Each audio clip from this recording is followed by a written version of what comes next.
귀하의 통신정보는 안녕하십니까? 검찰의 민간인 사찰 시대의 새로운 인사법입니다.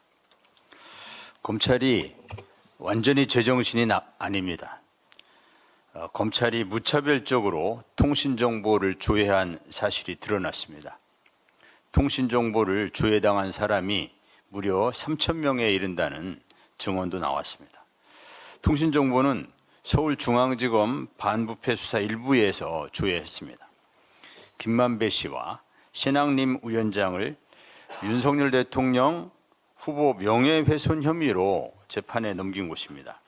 검찰의 직접 수사 대상 범죄를 축소한 검찰청법에 따르면 검찰은 명예훼손 사건을 직접 수사할 수 없습니다.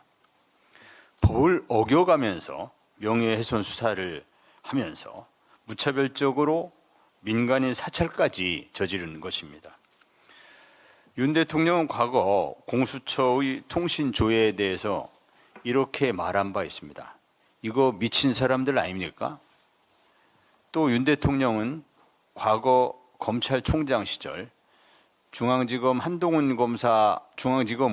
중앙지검에서 한동훈 검사 핸드폰 압수수색한 것에 대해 당시 이성윤 중앙지검장에게 시정잡배 수준의 언어로 이렇게 말했습니다. 네가 눈에 뵈는 게 없냐? 똑같이 검찰에게 묻겠습니다. 미친 사람들 아냐? 네가 눈에 뵈는 게 없냐? 검찰은 답변하기 바랍니다.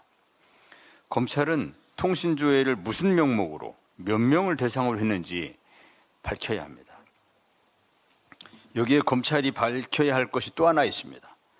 명예훼손 수사에는 수천 명의 통신정보를 조회한 검찰이 주가 조작과 명품백 수수 사건에서 김건희 씨의 통신정보를 조회한 적이 있는지 공개해야 합니다. 수사권으로 보복하고 힘없는 사람들만 골라서 지독하게 괴롭히는 검찰이 깡패 이상의 범죄 조직인지 아니면 김건희 부부의 서초동 용역인지 국민은 궁금해합니다. 하나 더 말씀드리겠습니다. 매번 전쟁에서 패배하는 개선 장군이 있습니다. 셀카 장군 한동훈 대표 이야기입니다. 한동훈 대표가 법무장관이던 지난해 7월에 충분히 승소 가능성이 있다면서 제기한 엘리엇 중재 판정 취소 소송이 영국 상사법원에서 각하됐습니다. 한 장관은 소송 제기 당시 각하될 가능성이 크고 지연이자만 더 커진다는 비판에는 눈 한 번 꿈쩍하지 않았습니다. 이미 엘리엇 판정은 우리 정부가 물어야 할 손해배상금이 690억 원, 2015년에서 기산한 5% 연복리 지연이자가 약 707억 원으로 배보다 배꼽이 큰 상태였습니다. 여기에 한 장관이 전문가들의 만류를 무시하고 폼 한 번 잡은 대가로 지연이자를 더 세게 물게 생겼습니다. 엘리엇도 매일 1만 달러 이상 이자가 발생하고 있다고 밝힐 정도입니다. 한 대표가 착수하는 일은 항상 처참하게 실패했습니다. 엘리엇 판정 취소 소송은 더 큰 국고 손실로 돌아왔습니다. 한동훈 법무장관이 잔꾀를 부리던 마약과의 전쟁은 이태원 참사를 불러왔고 배우 이선균 씨의 비극을 몰고 왔습니다. 한동훈 비대위원장이 이끈 총선은 역대 가장 처참한 여당 참패로 끝났습니다.